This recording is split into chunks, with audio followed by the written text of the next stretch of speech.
Hello, and welcome to our fourth Latin American podcast, where we'll be providing insights into Latin America's largest data center market, Brazil. My name is Steve Sasse, and I'm the Regional Director for the Americas at datacenterHawk.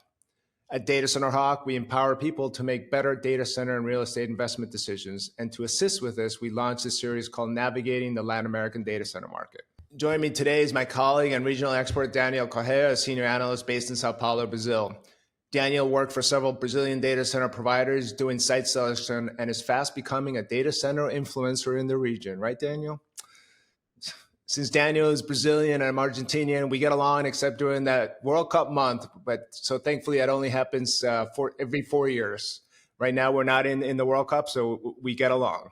Welcome, Daniel. Hey, Steve. Always a pleasure to be here. And I think next July, we won't be speaking to each other. That's probably true.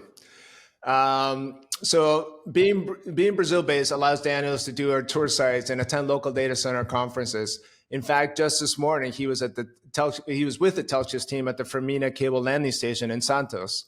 He recently visited several sites in Fortaleza and was in Rio last month, as he has toured the majority of the Sao Paulo data centers. Back in March, when I was there, we visited the new Aura site in Franco Rocha, and periodically he will drive up to the Campinas area to see the progress on the hyperscale self-built sites. So Daniel, after all this extensive research and site visits, can you give us a general overview of the market? Let's first start with Sao Paulo and then go to the other second-tier cities. Sure, Steve, certainly. So starting with Sao Paulo, it's the largest data center market in Latin America. It's currently the only region in the country with hyperscale providers operating their own infrastructure, Google being the exception, as it still relies on partners to operate.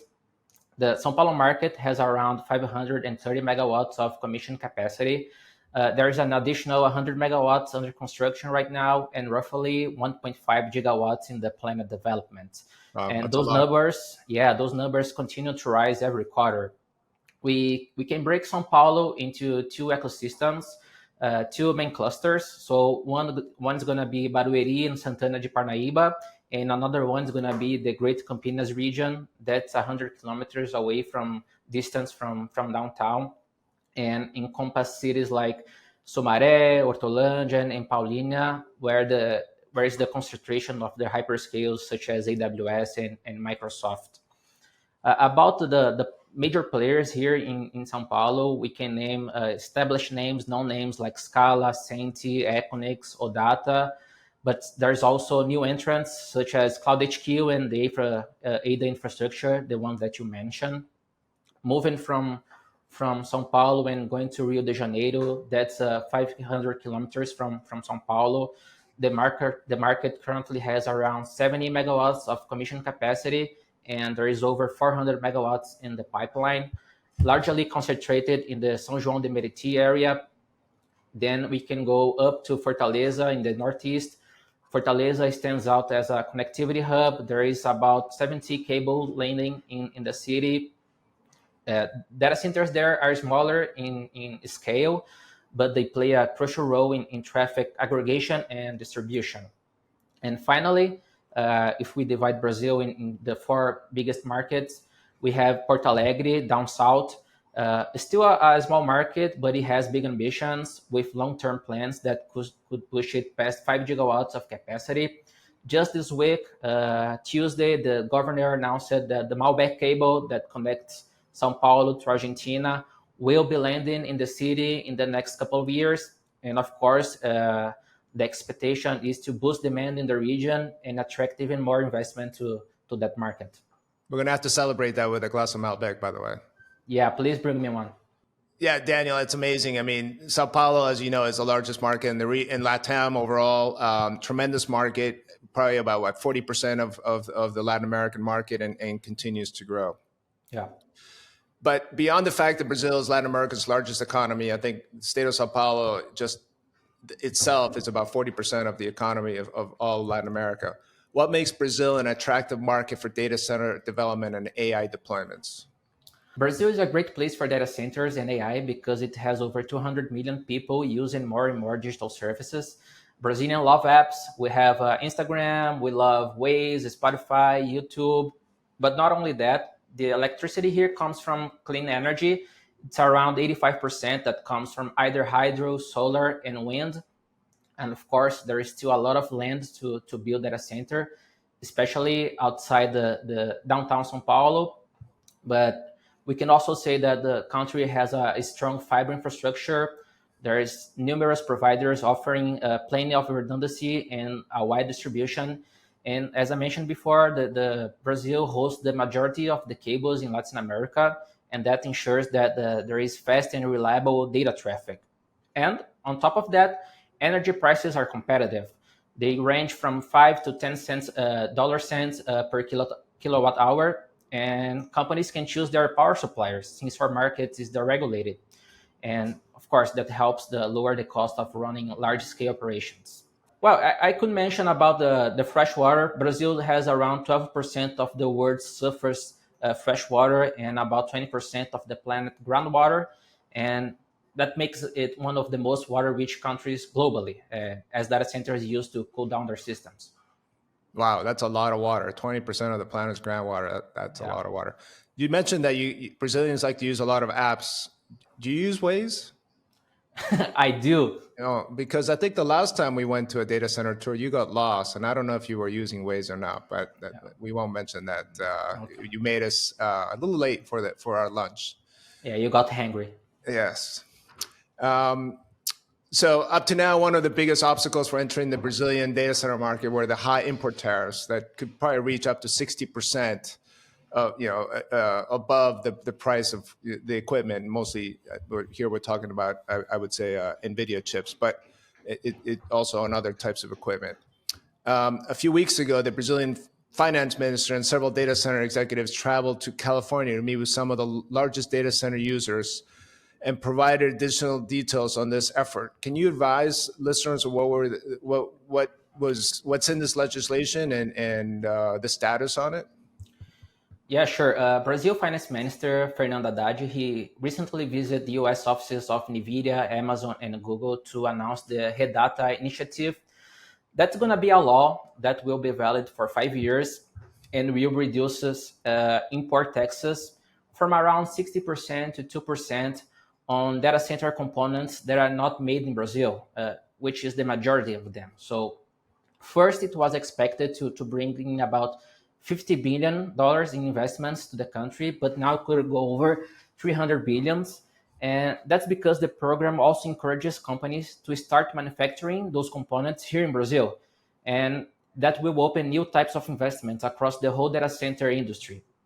Sure, there's other few extra conditions, but they are very easy and simple to follow. For example, data centers must use 100% energy renewable, and they can comply with that easily. Just to clarify for our listeners, when you stated those numbers, U.S. dollars or Brazilian reals? Dollars. Oh, okay, all right, just Yeah. making sure. Yeah. So, as I mentioned earlier, we all know that the Sao Paulo market, this data center market is the largest in Latin America with 40% of the capacity.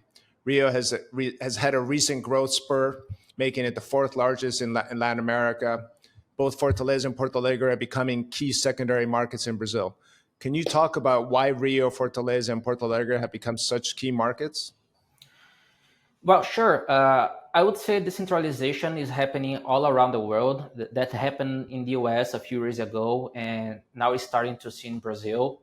I mean, Rio has grown a lot recently. Now it's the fourth largest market in Latin America. It's good to remember that Rio was once the capital of Brazil, which still brings in demand from the public sector.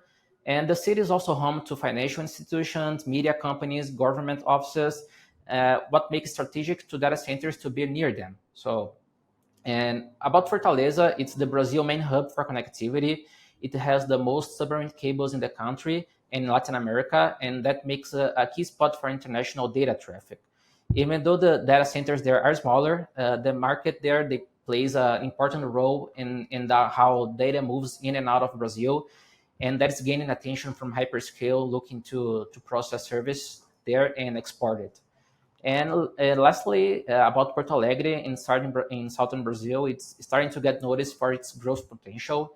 It has a cooler climate. There is growing demand from South Brazil and nearby countries like Uruguay and Argentina. The fiber connectivity between the countries, especially the neighboring countries, got better over the years. Today is still a small market, but it could become an important data center market as some companies are looking to that market to deploy AI training models. For example, Scala announced in the end of last year the Scala AI City.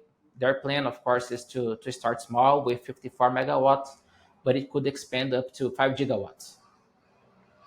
Wow, that's a lot of capacity, and it's great news for our friends at Scala that the interconnection was approved and looks like the project is moving forward. Yeah. Here's a little bit of a trivia for you. I don't think a lot of people, maybe our listeners, obviously our Brazilian listeners, know this, but people don't know that Rio de Janeiro used to be the capital of Brazil, right? Yeah, it was for a long time. Yes. And when was it moved to Brasilia? Wow, now you I'm got me. testing you. You should know your Yeah, Brazilian history. I know, but it was in the late 50s. Pretty close, yes. Yeah. You know better than I do. So everyone knows about the U.S. hyperscalers, but lately we have seen activity in Brazil, well, in the region, I would say, but mostly in Brazil and Mexico, from Chinese hyperscale companies. Can you briefly talk about what you were hearing and seeing? Sure. So we are starting to see growing interest from Chinese infrastructure companies in the region.